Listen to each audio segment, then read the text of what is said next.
नमस्कार साथियों, हम लोग बात करेंगे नृत्य के बारे में। तो देखिए, लगभग हर समाज में नृत्य प्रचलित रहा है। तो ऐसे ही आप जब देखते हैं भारतीय समाज में, तो भारतीय समाज में आपको दो तरीके का नृत्य देखने को मिलता है। पहला आता है शास्त्रीय नृत्य, जिसे आप क्लासिकल डांस बोलते हो, और दूसरा आता है लोक नृत्य। देखिए, शास्त्रीय नृत्य आपने पढ़ा ही होगा, भरतनाट्यम, कथकली, मणिपुरी, ओडिसी, सात्रिया या फिर मोहिनीअट्टम, कुचिपुड़ी, कथक, ये सब क्या थे? भारत के शास्त्रीय नृत्य थे।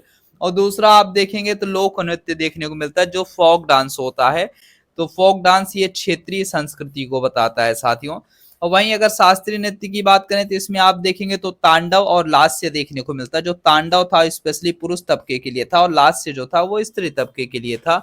और नेक्स्ट अगर हम बात करते हैं तो भारतीय नृत्य का विकास धर्म और दर्शन से जुड़ा है, ऐसा माना जाता है कि संसार में बढ़ते क्रोध, ईर्ष्या और दुख को देखते हुए ब्रह्मा ध्यान मग्न हुए और नाट्य संगीत की रचना की। इस तरह नृत्य जो है ईश्वर और मनुष्य के आपसी प्रेम को दर्शाता है।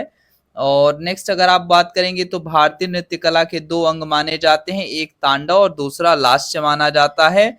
तांडव का एक जो रूप है वो उग्र होता है और इसे करने वाले रुद्र कहलाए, जबकि दूसरा रूप आनंद प्रदान करने वाला है, तो इसे करने वाले शिव नटराज के रूप में जाने गए।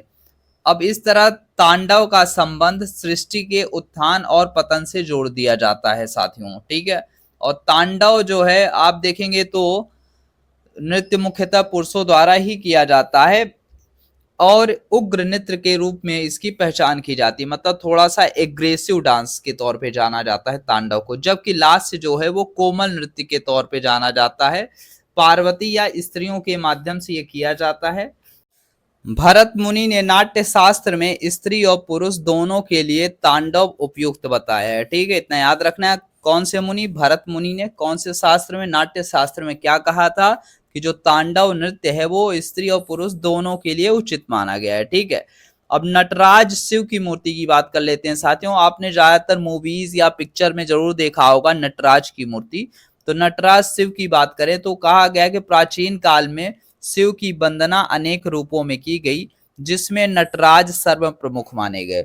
नटराज की मुद्रा आप जब देखते हैं तो उसमें आपको देखने को मिलता है कि भगवान शिव वहां पे डांस कर रहे होते हैं, लेकिन जो डांस कर रहे होते हैं वो कैसी अवस्था वो होते हैं साथियों? तो उस समय वो लगभग प्रसन्न अवस्था में होते हैं। इसलिए आप देखते हैं तो ज्यादातर क्या होता है, जो उनके जो भाव भंगिमा है वो आपको देखने को मिलती है। तो चलिए आज हम उन्हीं भाव भंगिमाओं के बारे में ही चर्चा करेंगे।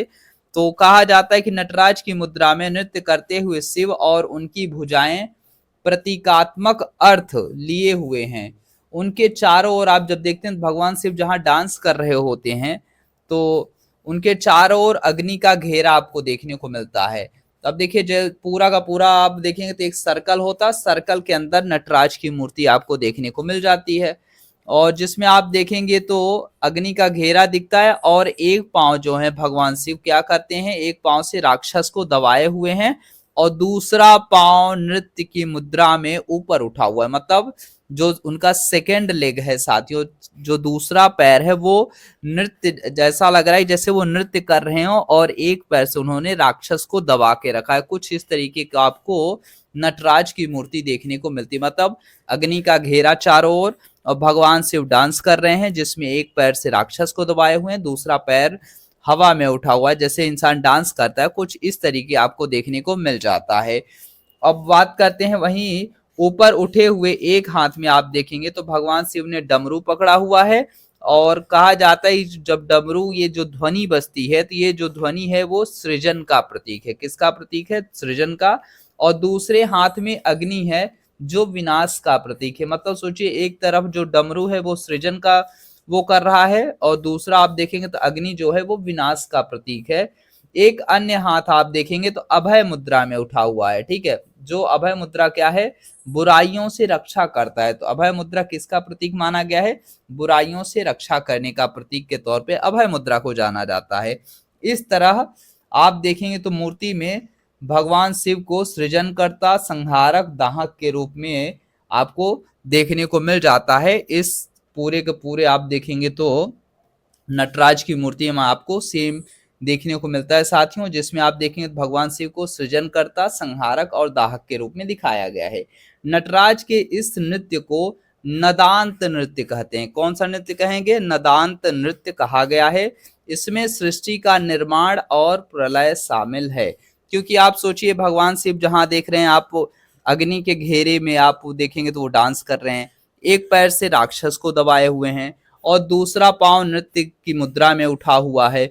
और वहीं आप देखेंगे तो एक हाथ में उन्होंने डमरू पकड़ के रखा है, और डमरू क्या कर रहा है, जब डमरू भगवान शिव ऐसे है ना घुमाते हैं तो उससे क्या होता है, आवाज आती है, तो वो जो ध्वनि है वो सृजन का प्रतीक है।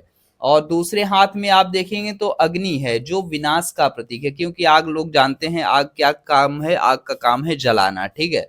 तो आगाज, जब आग साथियों अपने प्रबल स्थिति में होती है, मतलब वो उच्चतम स्थिति में, तो वो खाली विनाश लाती है, वो मतलब सिर्फ जलाने का काम करती है, एक विध्वंसक का काम करती, प्रलय का काम करती। तो वही इसीलिए कहा गया है कि ये पूरा का पूरा आप देखेंगे तो जो नटराज शिव की मूर्ति है, इसमें आप देखेंगे तो सृष्टि का निर्माण और प्रलय दोनों आपको दिखाया गया है भगवान शिव के डांस के फॉर्म के तौर पे। तो उम्मीद करते हैं ये वीडियो आपको अच्छी लगी होगी। और नेक्स्ट अगर हम बात करते हैं तो एक चीज और आपको याद रखना है साथियों की सबसे पहले आप देखेंगे तो जो स्वर माला की उत्पत्ति हुई है तो शिव के डमरू से निकली ध्वनि से माना जाता है, ऐसा कहा जाता है। और नटराज के हाथ में आप देखेंगे तो अग्नि जो है, भगवान शिव के हाथ में जो अग्नि है, इसका तात्पर्य यह है कि मन की बुराइयों को दूर करने के लिए संकल्प रूपी आग को हमेशा जलाए रखना चाहिए। और यह अग्नि जो है, संकल्प रूपी अग्नि, वो सभी प्रकार की बुराइयों को दूर कर हमारे अंदर अच्छाई बढ़ाने का काम करती है। इस तरह आप देखेंगे तो भगवान शिव जो है, ये पूरा नटराज की मूर्ति के तौर पे एक शिक्षक की भूमिका में आपको देखने को मिल जाते हैं।